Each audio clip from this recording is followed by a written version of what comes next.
بسم الله الرحمن الرحيم Ya ayyuhalladhina amanu kutiba alaykumus siyam. Now the other strand, and that is of ibadat. Now Psalm. Ya ayyuhalladhina amanu kutiba alaykumus siyam kama kutiba ala alladhina min qablikum la'allakum tattaqun. O you who profess to believe, keeping fast has been made mandatory for you, just as it was made mandatory for them who were before you. This was there in the Sharia of Moses alayhi salam also. Psalm was there in their Sharia. In the same way, now this Siyam, keeping fast, has been made obligatory on you. لَعَلَّكُمْ تَتَّقُونَ. So that you have real taqwa. So that you have self-control over your animal instincts. You have full control of your id and libido. أَيَّامًا مَعْدُودَاتٍ. As I told you, I think that these two ayat, they concern the first commandment that was given by Muhammad sallallahu alaihi wasallam to the people after Hijrah, that every Muslim should keep 3 fasts every month, because the Arabs were not accustomed to fasting. So they were gradually accustomed to it in a manner that every month, now you see, the month could be December, when fasting is easy.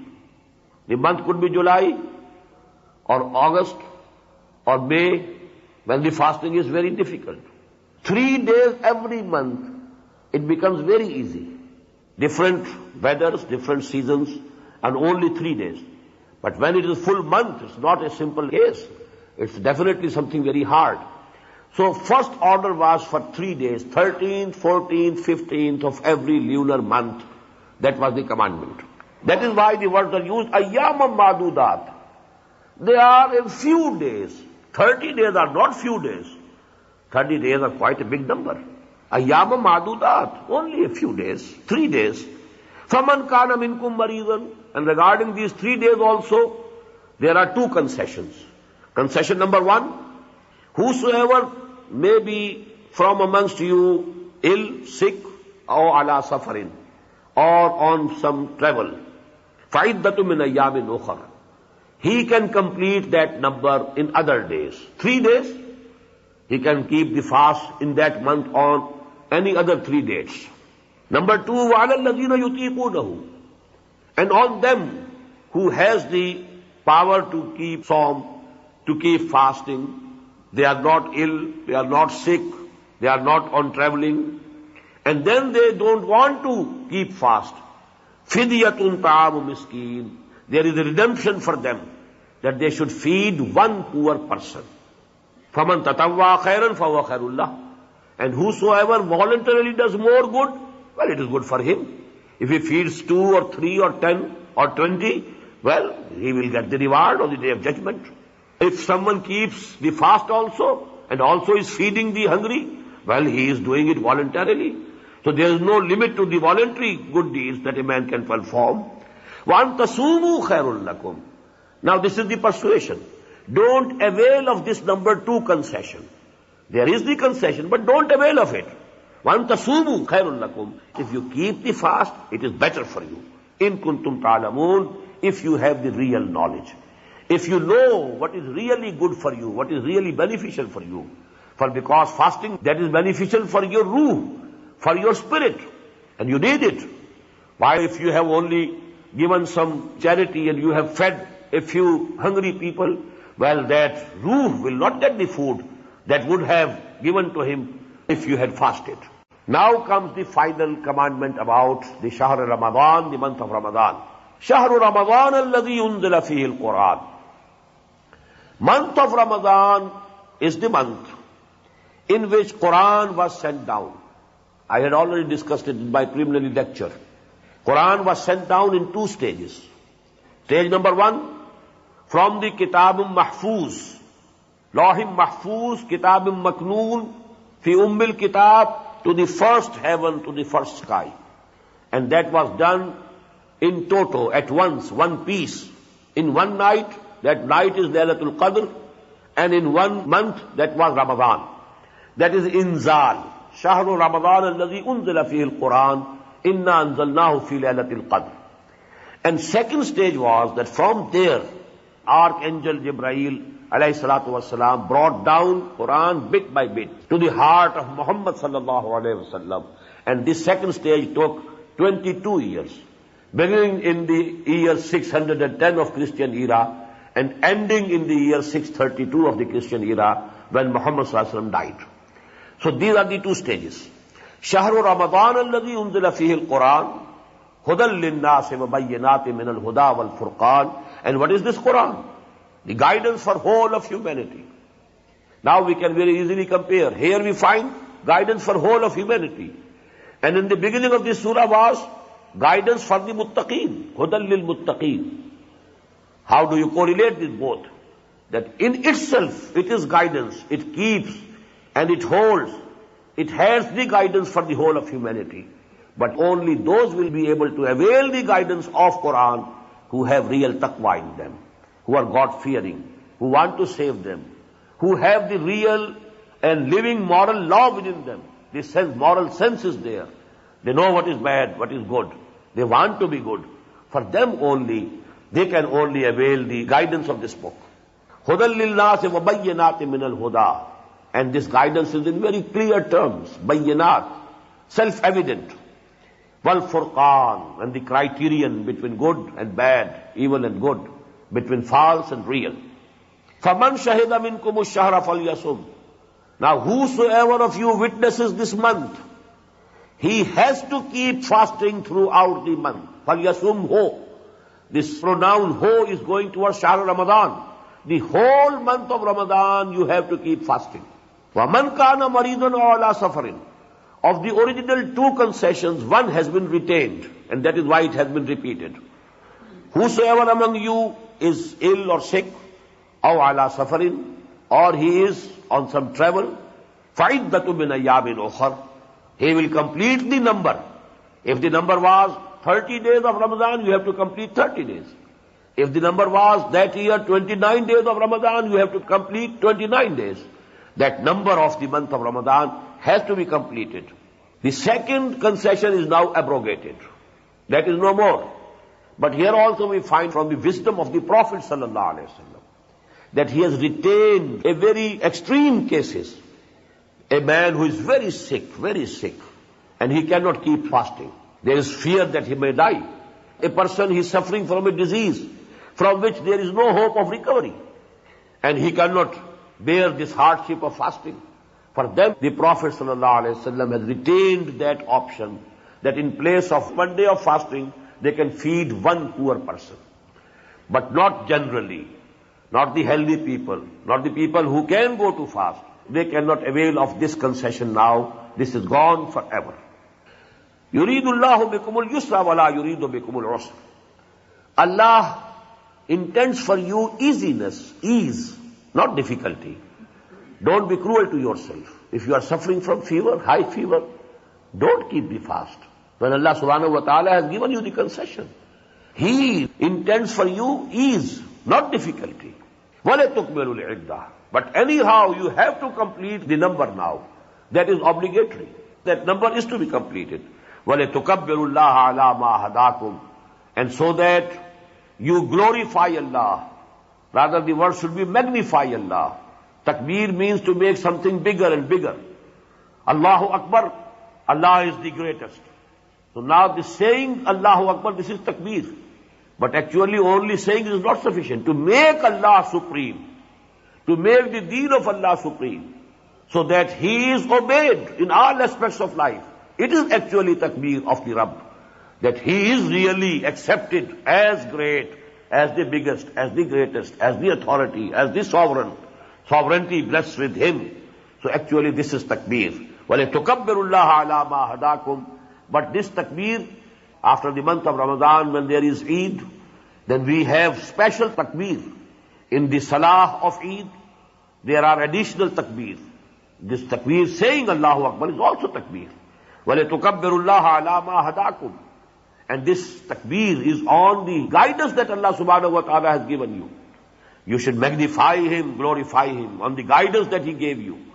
The blessings of Allah subhanahu wa ta'ala that came to you in the form of Quran. وَلَعَلَّكُمْ تَشْكُرُونَ. and so that you can really be grateful to Allah subhanahu wa ta'ala. Now this has a very deep meaning. As I told you, man is composed of two constituent parts. The animal existence, the material existence, and the spiritual existence. Both are self-sufficient and independent, joined together. The tendencies of both are different, rather opposite to each other. One has come from this earth, from the clay of the earth, from the crust of the earth. The other has come from Allah subhanahu wa ta'ala. يَسَأَلُونَكَ عَنِ الرُّوحِ قُلِ الرُّوحُ مِنْ أَمْرِ رَبِّي. Our animal being, the source is this earth. And everything that we need for this animal being, for its feeding, for its requirements, all things come from there, from the earth. The food is coming from there. Everything which rejuvenates this body, this animal existence, coming from the earth.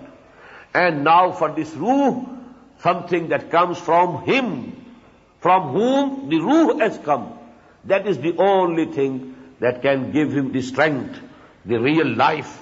This ruh needs feeding, and the food of this ruh and this spirit is the word of Allah subhanahu wa ta'ala. Because it is in itself manifestation of the word of kun fayakun. Every ruh of ours is a word of kun from Allah subhanahu wa ta'ala, and it will be strengthened, it will be revived, it will be rejuvenated, it will be revitalized by the word of Allah subhanahu wa ta'ala, by Quran. And that is what we are doing. Keeping the fast during the day, and during the night we are awake with this Quran. Actually, this is the two-pronged attack for this spiritual purification during the month of Ramadan. During the day, you are with fast. You are suppressing your animal existence. You are weakening it. At least some weakening is there. Although the weather may be very good, but then starvation, refraining from food and drinking, it has that effect, definite effect. And then in the night, keep awake, stand, listen to Allah's kalam, His words, let it be absorbed in the soils of your hearts and your minds. And that is actually, then you will know what a big blessing this Quran is. And then you will be able to give the thanks to Allah subhanahu wa ta'ala proportionately. And the next result is, وَإِذَا سَأَلَكَ عِبَادِي عَنِّي فَإِنِّي قَرِيبٌ. When the ruh awakens, when the ruh is revitalized, it wants to get nearer to Allah subhanahu wa ta'ala, to its real source. كُلُّ شَيْءٍ يَرْجِعُ إِلَىٰ أَصْلِهِ. This is the saying of the Arabic language. Everything wants to return to its own source. The source of this ruh is Allah subhanahu wa ta'ala. So when it is awakened, and when it has been revitalized, it wants to be nearer to Allah subhanahu wa ta'ala.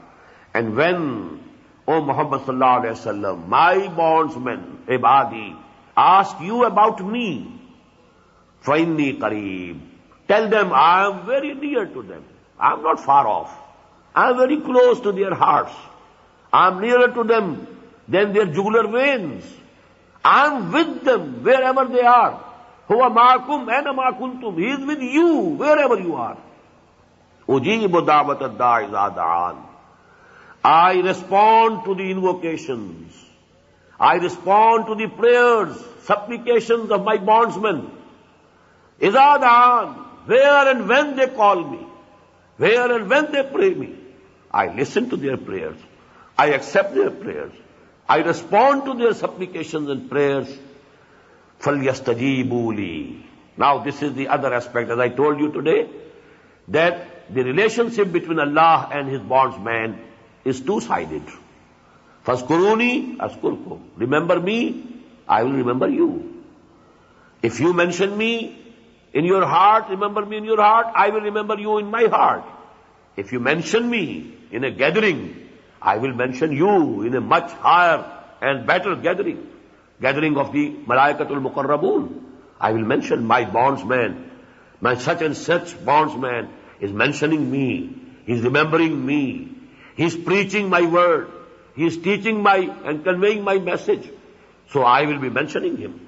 In the same way here, if you want that I should listen to your prayers, if you want that I should accept your prayers, if you want that I should grant your requests, you should also listen to me. You should also hearken to me. You should also respond to me. You should also accept my commands.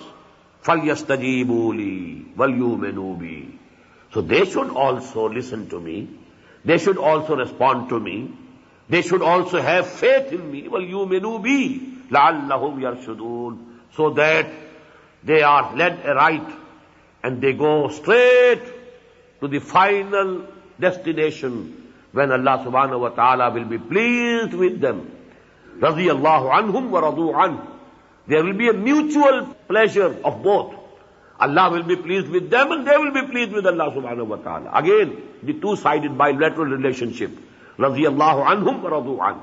Now this ayah has another aspect of importance. And that is that this is the biggest Magna Carta of the rights of human beings that was given to humanity 1400 years ago.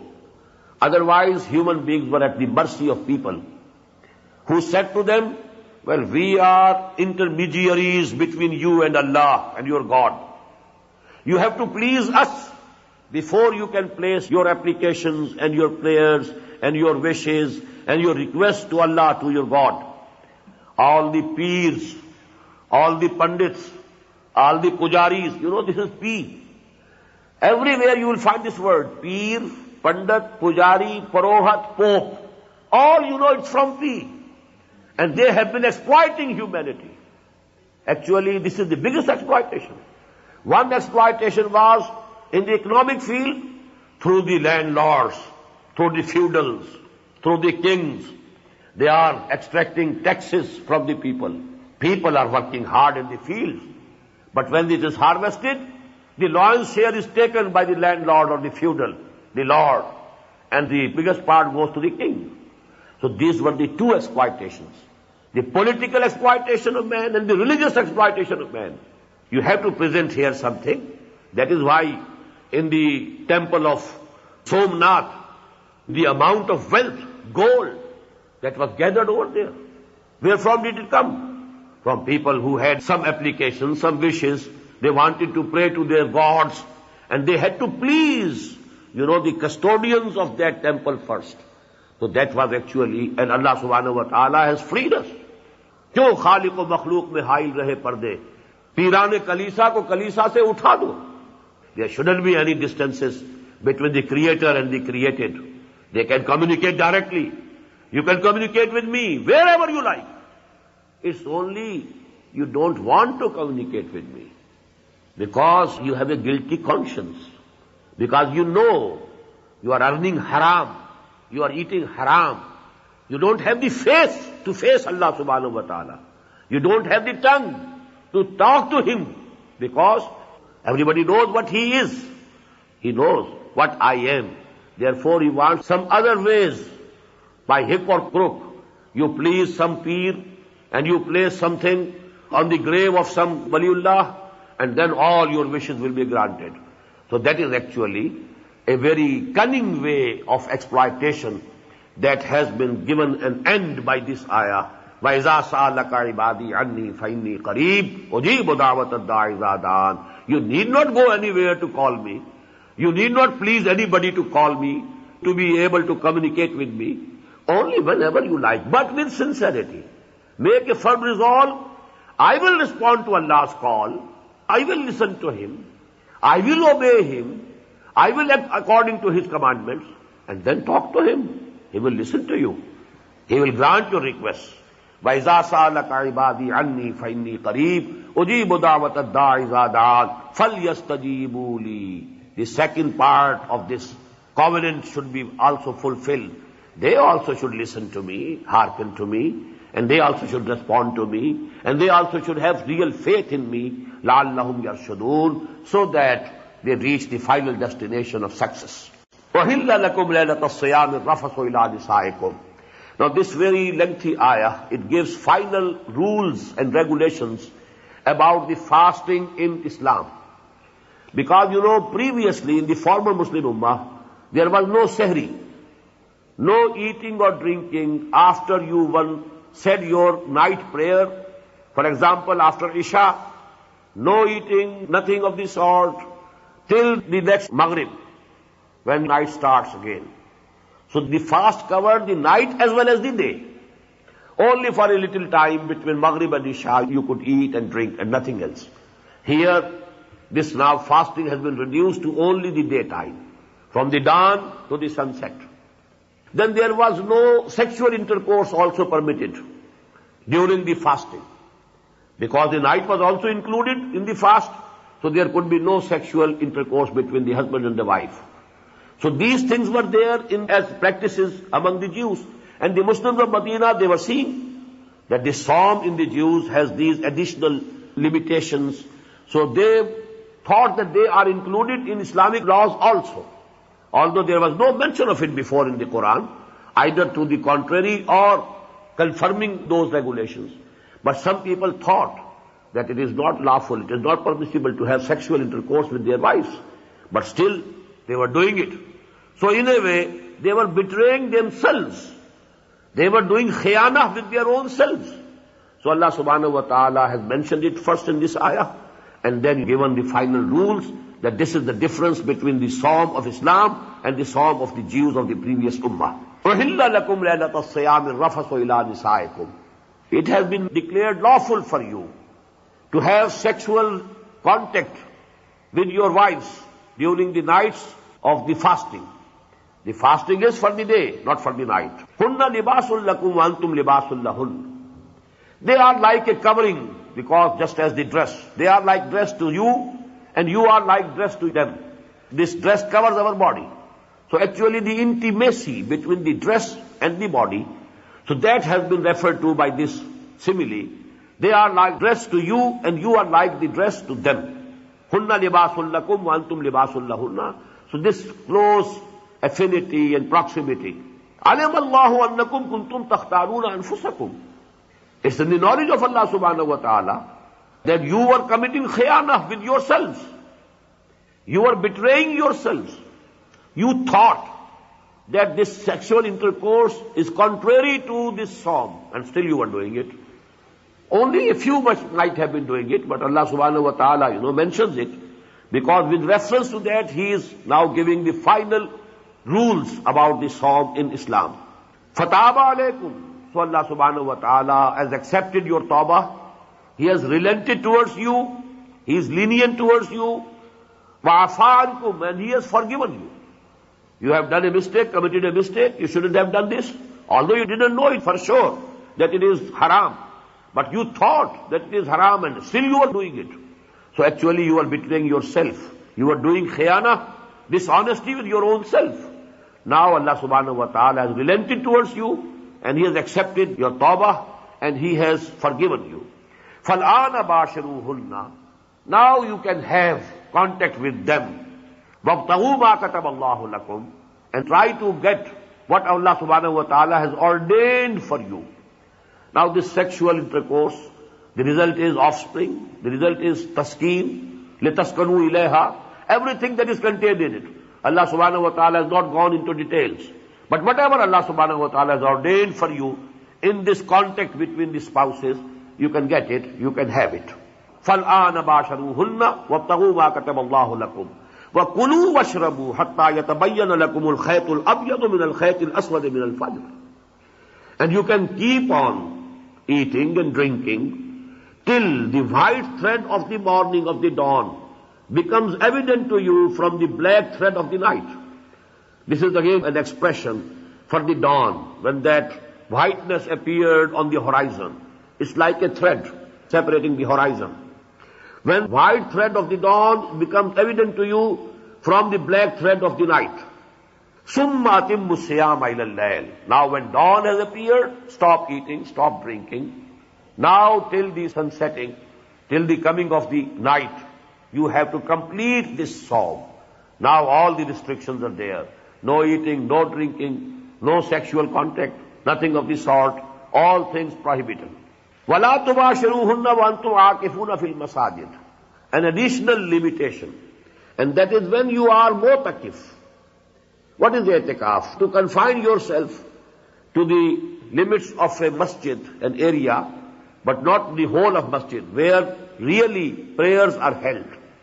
Because there are additional things, amenities, they are not included in the definition of masjid. Masjid is only the place where people really bow and prostrate and where they offer their prayers. So you restrict yourself, cut off from the other worldly, your routine activities, and now you are absolutely with Allah subhanahu wa ta'ala, remembering Him, praying Him, reading Quran, doing whatever He has commanded to do. So all these things you can do. But you can't go out of these limits of the mosque, except when there is real need. If you have to respond to the call of the nature, you can go to the bathroom, the washroom, that's all. But otherwise, you cannot go out. So when you are mu'takif in the masajid, وَأَنْتُمْ عَاكِفُونَ فِي الْمَسَاجِدِ, then you cannot have any sexual contact with your wives, even during the nights of the Sawm. These are for the 10 days, you know, the Masnoon I'tikaf, the last 10 days. After the night of the 21st begins, this is the beginning of I'tikaf, Masnoon I'tikaf. Nafil I'tikaf, voluntary I'tikaf can be for smaller period, can be at any time, during any month, any day. But it's Masnoon I'tikaf, which was the practice of the Prophet sallallahu alaihi wasallam. It is last 10 days of every month of Ramadan. وَأَنْتُمْ عَاكِفُونَ فِي الْمَسَاجِدِ تِلْكَ حُدُودُ اللَّهِ. These are the limitations laid down by Allah subhanahu wa ta'ala. فَلَا تَقْرَبُوهَا. Very beautiful. Don't go near them. At certain places in Quran there is لَا تَعْتَدُوهَا. Don't transgress the limits of Allah subhanahu wa ta'ala. Transgressing, you go out from the limits, it's something else. Don't go near them. Keep at a safe distance. If you are very near to it, then it's just possible that you can just cross it. Maybe unknowingly you have crossed the limits, because you are very near to the final limits. So keep at a safe distance from the limits that Allah subhanahu wa ta'ala has laid down. Tilka hududullahi fala taqrabuha. These are the limitations laid by Allah subhanahu wa ta'ala. So don't go near them. Keep yourself at a safe distance from them. كَذَلِكَ يُبَيِّنُ اللَّهُ آيَاتِهِ لِلنَّاسِ لَعَلَّهُمْ يَتَّقُونَ. In this way Allah subhanahu wa ta'ala explains His ayat. All His commandments are being explained. Everything which was doubtful about this ibadah, this mode of worship of Sawm, now it has been cleared. All the things have been explained. كَذَلِكَ يُبَيِّنُ اللَّهُ آيَاتِهِ لِلنَّاسِ. In this manner Allah subhanahu wa ta'ala makes His commands, His ayat clear for the people. لَعَلَّهُمْ يَتَّقُونَ. So that they can be saved. They don't transgress the laws. They don't transgress the hudud of Allah, the limitations of Allah unknowingly. So Allah subhanahu wa ta'ala has made everything clear and plain. وَلَا تَأْكُلُوا أَمْوَالَكُمْ بَيْنَكُمْ بِالْبَاطِلِ. And don't eat up one another's property and wealth bil-batil, through false methods, illegal methods, unlawful methods. They can be in many ways. Stealing, you have stolen some property of somebody else. It is illegal. If he gives you himself in gift, you can take it, you can use it. If he has gifted it to you, if he has given you some present, you can take it, you can use it. But if you have stolen it, then it is haram for you, it is impermissible. It is not lawful for you to use it. In the same way, now a particular case is being given here. وَتُدْلُوا بِهَا إِلَى الْحُكَّامِ لَا تَأْكُلُوا أَمْوَالَكُمْ بَيْنَكُمْ بِالْبَاطِلِ. Don't eat up one another's property and wealth through illegal means, through illegal methods. And don't present your property and your wealth to the rulers. لِتَأْكُلُوا فَرِيقًا مِنْ أَمْوَالِ النَّاسِ. With the intention that you eat up some part of the people's property bil-ism, with sin, unjustly, وَأَنْتُمْ تَعْلَمُونَ, and you do it knowingly. This is the rishwa. This is what that you present to the people, bribery. You present your money to the judge or to the authority, someone who can do some favor to you. Whatever favor he is doing to you, if he is a government official, it is at the cost of the interest of the government. And if there is some dispute, some case in the court of a judge, and you have pleased that judge through bribery, well, he will do you favor and he will do wrong to the other party. So you are eating the property and the wealth of the other party by giving your wealth to the judge to the authority, to the person who is sitting in judgment on that matter. So don't do it. This is called bribery. And actually, the hadith, ar-rashi wal-murtashi kilahuma fin-nar. Rashi means the person who gives bribe. Generally, we think that Rashi is the person who is accepting bribe and who is eating bribe. On the contrary, in Arabic language, the Rashi is the person who is giving bribe, and Murtashi is the person who is accepting bribe. So Rashi is more important. The Prophet ﷺ has first mentioned Rashi, the person who is presenting and who is offering bribe, he is Rashi. And here in the Quran also we are finding that the mention is being made of the people who are giving bribe. Now, tudlu biha ilal hukam. Don't give your mal, your property, your wealth to the rulers in order that you may eat up and you may usurp the property or wealth of other people bil ism, unjustly, and antum ta'lamun, and you might be knowing it, willfully doing it, then it is haram for you. Now, what is the logical relationship of this ayah with this section? This section started with taqwa. Kutiba alaykum as-siyam kama kutiba ala allazina min qablikum la'allakum tattaqun. What is the criterion for taqwa? The criterion for taqwa is, if you are eating halal, you are muttaqi. If you are eating haram, you are not muttaqi. You may be very pious apparently. You may be worshipping not 5 prayers a day, but 10 prayers a day. But if you are eating haram, you are not at all muttaqi. The real criterion of taqwa is that you must eat and you must earn through halal means and not through haram means. As I have told you more than one time, the Surah E Baqarah, which is the biggest and the greatest surah of the Quran, is divisible into 2 parts. First part comprising of 18 sections or 152 ayat, in which the main address was to the Bani Israel, to the former Muslim Ummah. The second part that started from the 19th section, and this will go on till the end of the surah. In this part, only a very brief reference was in the 19th section to the Jews, and then in the 20th section there was some reference to the pagan Arabs, to the idolaters of Arabia. Rest of the whole surah is addressed now towards the Muslim Ummah.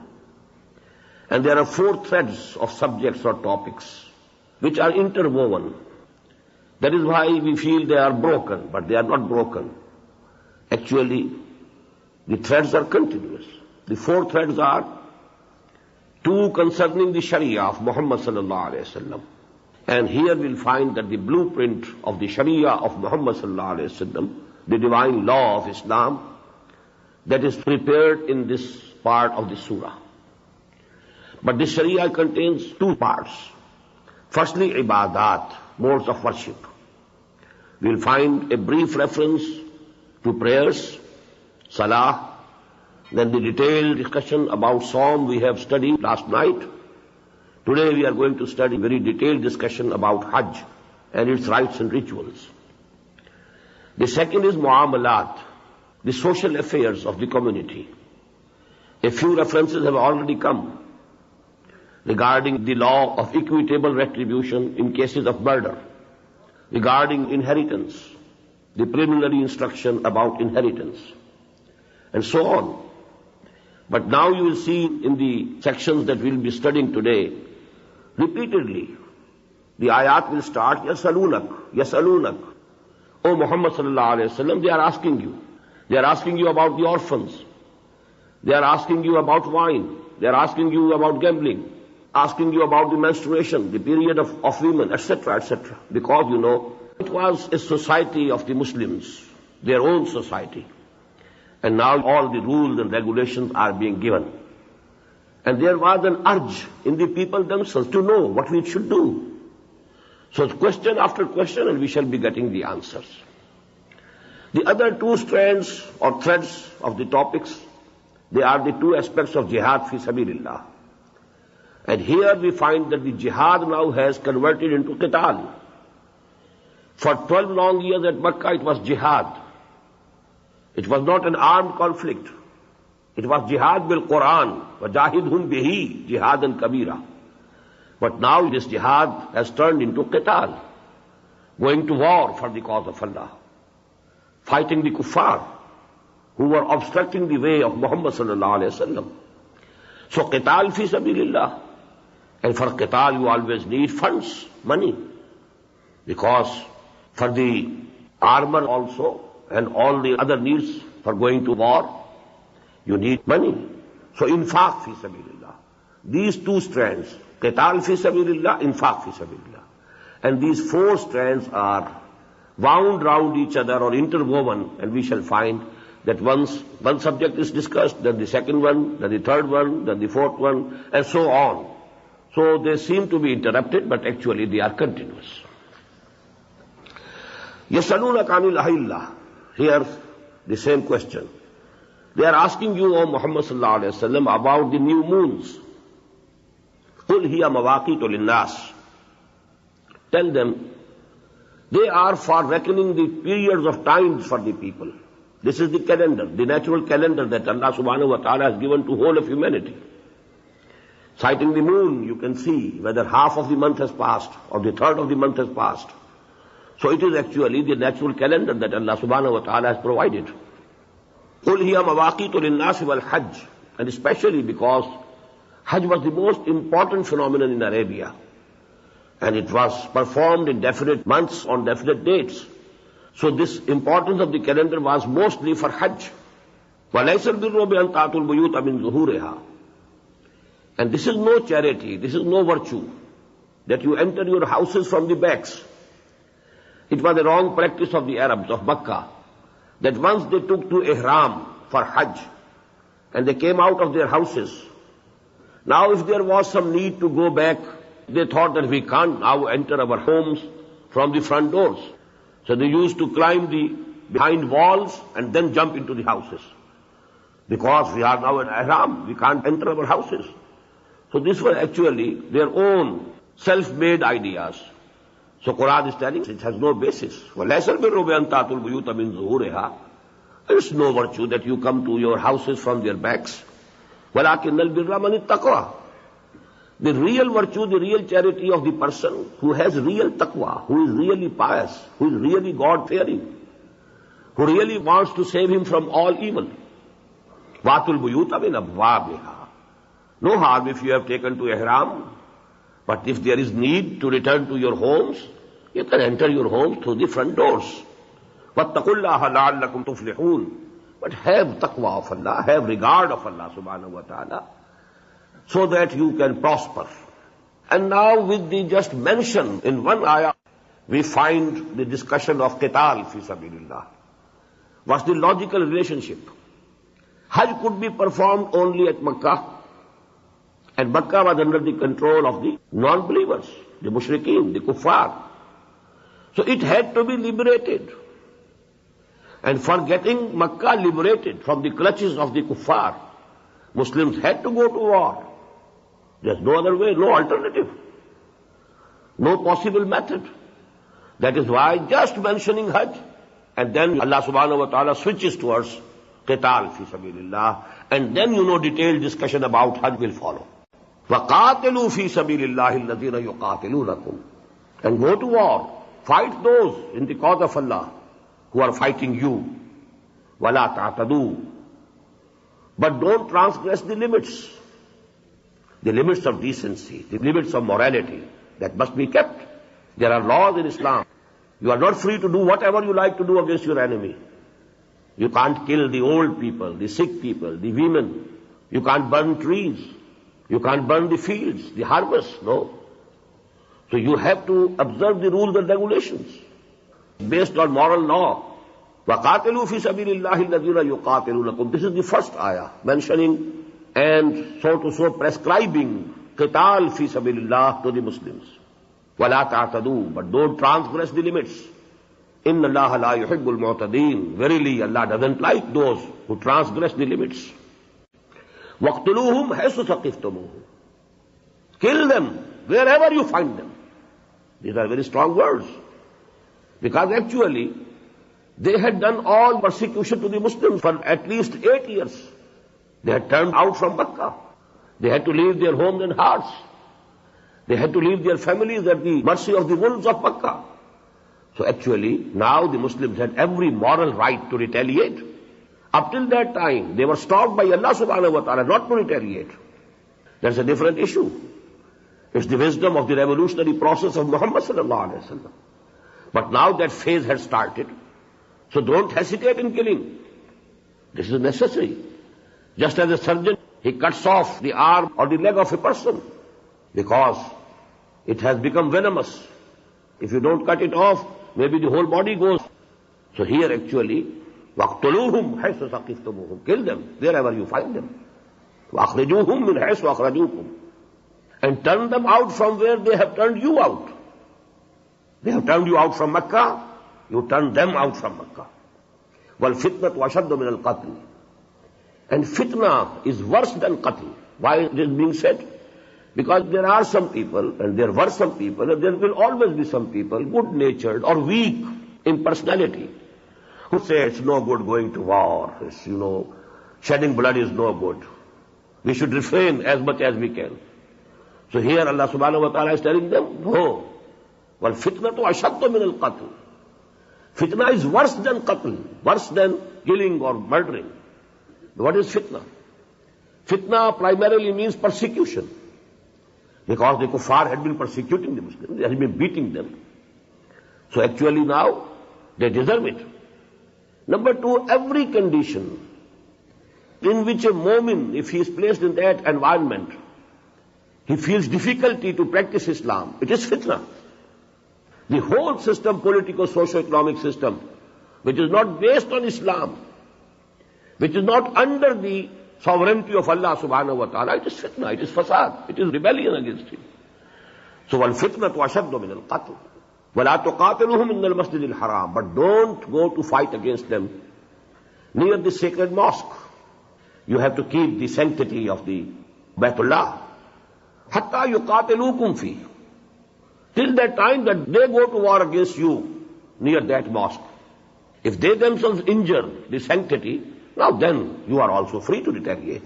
فَإِنْ قَاتَلُوكُمْ, if they fight against you near the sacred mosque, فَاقْتُلُوهُمْ, then kill them there also. كَذَلِكَ جَزَاءُ الْكَافِرِينَ, such is the reward for these kuffar, for these unbelievers, for these who are opposing the deen of Allah and the messenger of Allah and his mission.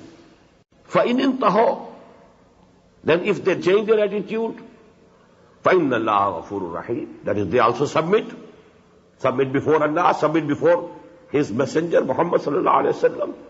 فَإِنَّ اللَّهَ غَفُورٌ رَحِيمٌ, so Allah is forgiving and merciful. وَقَاتِلُوهُمْ حَتَّى لَا تَكُونَ فِتْنَةٌ, now when this phase of your struggle has started, continue this war. قَاتِلُوهُمْ حَتَّى لَا تَكُونَ فِتْنَةٌ, till such time that all persecution ends. And what is the second meaning of fitna which I told you, that is clear from this ayah, وَيَكُونَ الدِّينُ لِلَّهِ. What is the ending of this fitna? That the deen should become for Allah subhanahu wa ta'ala. The whole system of life should come under the deen of Allah, under the supremacy of the divine law. That is the fitna. Unless the whole social system is under the supremacy of divine law, it is under the sovereignty of Allah subhanahu wa ta'ala, the real sovereign of this universe. Till such time, although there might be apparent peace, it's fitna, it is fasad, it is rebellion against Allah subhanahu wa ta'ala, as the duty of the faithful who really believe in Allah, who really believe in His Sharia, that to establish the deen of Allah and to impose the rules and regulations of the deen of Allah, they have to go to war and they have to continue their battle, their war, till that fitna is finished and till the whole system comes under divine law. وَقَاتِلُوهُمْ حَتَّى لَا تَكُونَ فِتْنَةٌ وَيَكُونَ الدِّينُ لِلَّهِ فَإِنِ انْتَهَوْا فَلَا عُدْوَانَ إِلَّا عَلَى الظَّالِمِينَ. And then if they desist, if they give up this opposition to the deen of Allah, then there should be no aggression except against the unjust, against the evildoers, against the criminals. But when they give up and they surrender, then there should be no transgression against them. الشهر الحرام بالشهر الحرام. The sacred month is for the sacred month. If they have injured the sanctity of the sacred month, just as the sacred mosque, if they go to war against you in the sacred months, then you can also go to war against them. If they have violated the sanctity of the sacred months, well, nothing will stop you. You have to retaliate. Asharul haramu bisharil haram. Wal hurumatu qisas. There should be equitable retaliation in all such sacred matters. فَمَنِ اعْتَدَى عَلَيْكُمْ فَاعْتَدُوا عَلَيْهِ بِمِثْلِ مَا اعْتَدَى عَلَيْكُمْ. If somebody is committing aggression against you, you also be aggressive against them, just in the manner in which they were aggressive upon you. وَاتَّقُوا اللَّهَ وَاعْلَمُوا أَنَّ اللَّهَ مَعَ الْمُتَّقِينَ. But during all this process, never forget Allah. Have His taqwa within your hearts. You must always think that He is seeing you, and you are responsible. You don't break any divine law. وَاتَّقُوا اللَّهَ وَاعْلَمُوا أَنَّ اللَّهَ مَعَ الْمُتَّقِينَ. And you must know and keep it in mind always that Allah subhanahu wa ta'ala is only with the muttaqeen. That is His help. That will be only if you have taqwa. If you don't have taqwa, you can't hope for His help. وَاعْلَمُوا أَنَّ اللَّهَ مَعَ الْمُتَّقِينَ. Even during war, as I told you, you are not free to do whatever you like. No. The moral law has to be kept in mind. All the divine injunctions regarding war and battle, they have also be kept in mind. Now the second strand of jihad fi sabilillah, here it is mentioned in only one ayah, and then you will find gradually. And in the end of this surah, there are two sections, full two sections, which are devoted to this. وَأَنْفِقُوا فِي سَبِيلِ اللَّهِ وَلَا تُلْقُوا بِأَيْدِيكُمْ إِلَى التَّهْلُكَةِ. For these battles, for this going to war, you need money, you need funds, you need arms, and arms need money. So along with your own lives and your bodies, you have to contribute your wealth. وَأَنْفِقُوا فِي سَبِيلِ اللَّهِ. And expend in the cause of Allah. وَلَا تُلْقُوا بِأَيْدِيكُمْ إِلَى التَّهْلُكَةِ. And don't throw yourself with your own hands in disaster and ruination. If you are behaving miserly with the deen of Allah, what is it? You are actually throwing yourself in the fire of hell. So don't throw yourself to the ruination and disaster of the fire of hell. If you don't pay, if you don't contribute, if you don't spend for the cause of Allah, actually you are throwing yourself as if in the fire of hell. وَأَحْسِنُوا, and do good. Your Islam should be a beautiful Islam. إِنَّ اللَّهَ يُحِبُّ الْمُحْسِنِينَ. Verily, Allah subhanahu wa ta'ala loves those who do good deeds. Now again, this was an interpolation. The subject of Hajj had started, but you know, in between these injunctions regarding going to war, very important. And now all the instructions about the rites and rituals of Hajj, they are coming. وَأَتِمُّوا الْحَجَّ وَالْعُمْرَةَ لِلَّهِ. And complete all the rites and rituals of Hajj and Umrah for Allah. Because one goes for Hajj and one goes for Umrah for Allah subhanahu wa ta'ala, for the sake of His pleasure. Once you have taken to Ihram, once you have made the intention, now you have to complete all the rituals. فَإِنْ أُحْسِرْتُمْ.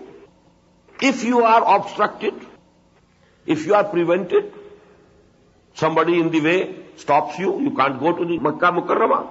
فَمَسْتَيْسَرَ مِنَ الْحَجِّ. Then whatever sacrifice you can offer, you offer there and then, which you had to offer at Makkah. But because you have been obstructed in the way, here you know, you can offer the sacrifice. وَلَا تَحْلِقُوا رُؤُوسَكُمْ حَتَّى يَبْلُغَ الْهَدْيُ مَحِلَّهُ. And don't shave your heads unless that sacrifice has reached its place. You have to send that sacrifice towards Makkah and wait till such time that you think that the sacrifice now could have reached Makkah. That's the place of that sacrifice. Now you can shave your heads, that is, now you can finish your ihram. فَمَنْ كَانَ مِنْكُمْ مَرِيضًا أَوْ بِهِ أَذًى مِنْ رَأْسِهِ. And then whosoever amongst you is ill or sick, and there is some ailment in his head that needs shaving, فَفِدْيَةٌ مِّن صِيَامٍ. So you have to do the redemption. That redemption can be done through keeping fast, or sadaqatin, giving alms, or nusuk, or another sacrifice. That is called dam-e jinaya, because you are contravening the law. Here you have to present a sacrifice additional. فَإِذَا أَمِنْتُمْ. And if you are in peace, now you have reached Makkah, فَمَنْ تَمَتَّعَ بِالْعُمْرَةِ إِلَى الْحَجِّ. So whosoever avails with performing Umrah before Hajj, فَمَا اسْتَيْسَرَ مِنَ الْحَدْيِ. He should also again present an additional sacrifice for the pleasure of Allah subhanahu wa ta'ala. This is, according to Imam Abu Hanifa, this is dam-e shukr. Because before Islam, in one journey, only either Hajj could be performed or Umrah, not both. But in Islam, Allah subhanahu wa ta'ala made it easier for the Muslim Ummah. If you are performing one journey, but first you go and do Umrah, then you open your ihram, or you can continue it also. That is Hajj Qiran. And if you have opened your ihram, now you are staying at Makkah as a normal citizen, then it is called Hajj Tamattu. So this additional ease that Allah subhanahu wa ta'ala has provided for you, that in one journey you can perform Umrah as well as Hajj, for that you have to present a sacrifice. فَمَا اسْتَيْسَرَ مِنَ الْحَجِّ فَمَنْ لَمْ يَجِدْ فَصِيَامُ ثَلَاثَةِ أَيَّامٍ. But there can be someone who cannot afford to pay for the sacrifice, can't purchase the goat or the sheep. فَمَنْ لَمْ يَجِدْ, who doesn't find. فَصِيَامُ ثَلَاثَةِ أَيَّامٍ فِي الْحَجِّ. Here again there is fidya, that is redemption. And that redemption is 3 days fasting during the Hajj. وَسَبْعَةٍ إِذَا رَجَعْتُمْ. And 7 more when you go back to your houses, your homes. تِلْكَ عَشَرَةٌ كَامِلَةٌ. 10 days fasting would take the place of that hadi, of that sacrifice. عَشَرَةٌ كَامِلَةٌ. ذَلِكَ لِمَنْ لَمْ يَكُنْ أَهْلُهُ حَاضِرِ الْمَسْجِدِ الْحَرَامِ. And this is only for those people whose families are not settled near the sacred mosque, whom we call afaki, who go from outside world to perform Hajj. But there, people who are living at Makkah, they need not give this additional sacrifice. Wattaqullah, have regard for Allah, have fear of Allah. Wa'alamu, and keep it in mind, anna Allah shadidul iqab, that Allah is very severe in punishment. Don't contravene these laws. These laws are to be obeyed. Al-Hajj ashhurum ma'lumat. The months in which Hajj can be performed are very well known. فَمَنْ فَرَضَ فِيهِنَّ الْحَجِّ. So whosoever has made a firm intention that he is to perform Hajj, he should know فَلَا رَفَسَ وَلَا فُسُوقَ وَلَا جِدَالَ فِي الْحَجِّ. That during this period, when one is in ihram, there can be no sexual indulgence, there should be no obscenity in speech, there should be no fighting, quarreling or arguing with each other. وَمَا تَفْعَلُوا مِنْ خَيْرٍ يَعْلَمْهُ اللَّهُ. Instead of these things, you have to do good. And whatever good you do, Allah subhanahu wa ta'ala will know it. It will not go in vain. It will be in the knowledge of Allah subhanahu wa ta'ala, and He will reward you. وَتَزَوَّدُوا, and have the provision with you. فَإِنَّ خَيْرَ زَادِ التَّقْوَى. And the best provision is taqwa. You have all the money with you to spend there, but there is no taqwa. To what avail? You get nothing out of it then. So you must have taqwa. The first thing, the foremost thing is taqwa. But in addition to taqwa, you must have the money to spend, where you shouldn't go and beg there. Because if you don't have the money, then Hajj is not first, not obligatory upon you. You should have your own expenditure with you. Don't go and beg there. وَتَزَوَّدُوا, you must have the provisions with you. فَإِنَّ خَيْرَ زَادِ التَّقْوَى.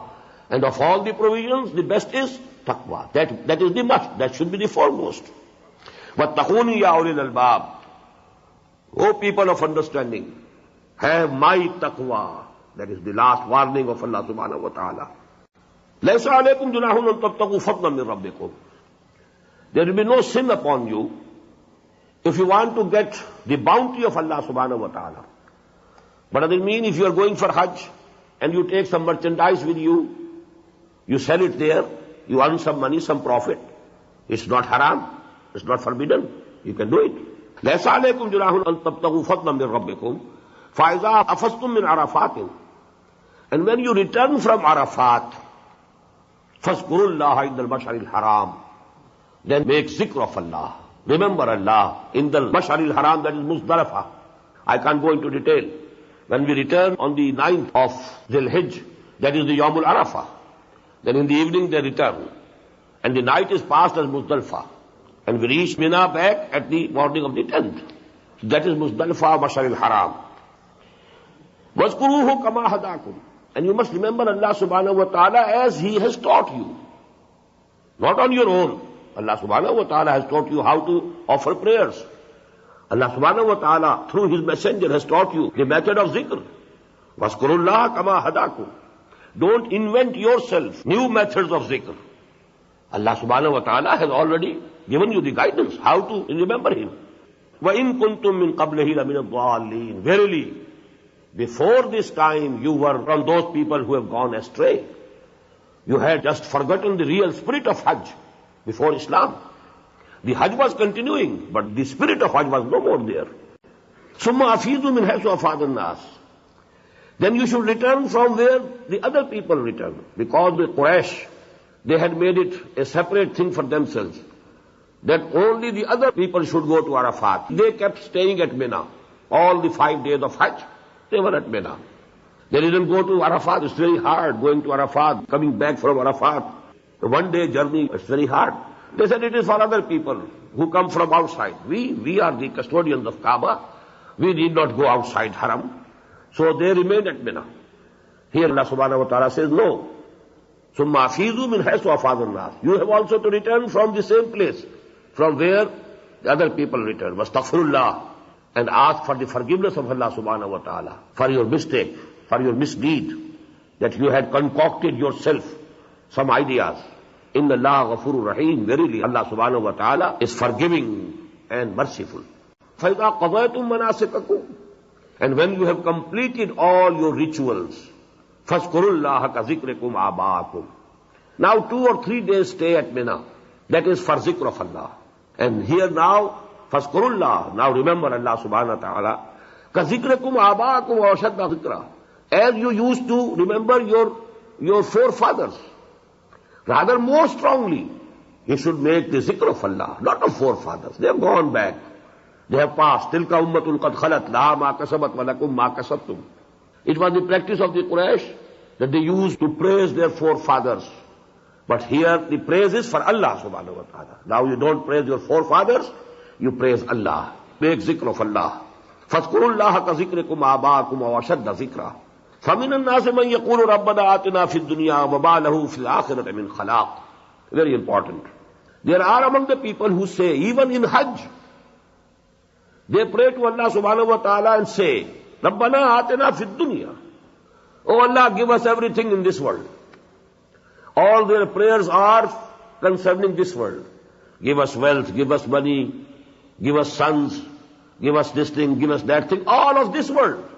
Even at Hajj, they are praying to Allah subhanahu wa ta'ala only regarding this life and this world. وَمَا لَهُ فِي الْآخِرَةِ مِنْ خَلَاقٍ. For such a person, there will be no share in the hereafter. Because all his intentions, they are concerned with this world, and he is praying to Allah subhanahu wa ta'ala for the goods of this life and this world also. So in akhirah, in the hereafter, there will be no reward, no share. وَمِنْهُمْ مَنْ يَقُولُ رَبَّنَا آتِنَا فِي الدُّنْيَا حَسَنَةً وَفِي الْآخِرَةِ حَسَنَةً وَقِنَا عَذَابَ النَّارِ. And from among there are those people also who say, O Lord, O our Lord, give us the goods of this world also, and the good of the akhirah, of the hereafter also. وَقِنَا عَذَابَ النَّارِ. And save us from the punishment of fire. أُولَٰئِكَ لَهُمْ نَصِيبٌ مِّمَّا كَسَبُوا. They are the people for whom there will be share from which they have earned. They will be able to partake from their earnings. Why part? Why not the whole? Because it will depend upon the sincerity. If a person is 100% sincere in his good deeds, then he will get the 100% reward. But if his sincerity is somewhat polluted, then the reward also will be diminished. If he is really praying and he has the intention of having goods of akhirah, then Allah subhanahu wa ta'ala will give them some share of their earnings. Wallahu sariyul hisab. And Allah is very swift in reckoning. Waskurullah fi ayyami ma'dudat. Now note the same word ayyami ma'dudat which appeared concerning the Psalm. Here ayyami ma'dudat again appears, and it is for 2 days or 3 days. Waskurullah fi ayyami ma'dudat, and remember Allah subhanahu wa ta'ala during those numbered days, that is the stay at Mina. فَمَنْ تَعَجَّلَ فِي يَوْمَيْنِ, whosoever returns early after only 2 days, فَلَا إِثْمَ عَلَيْهِ, there is no sin on him, he is not to blame.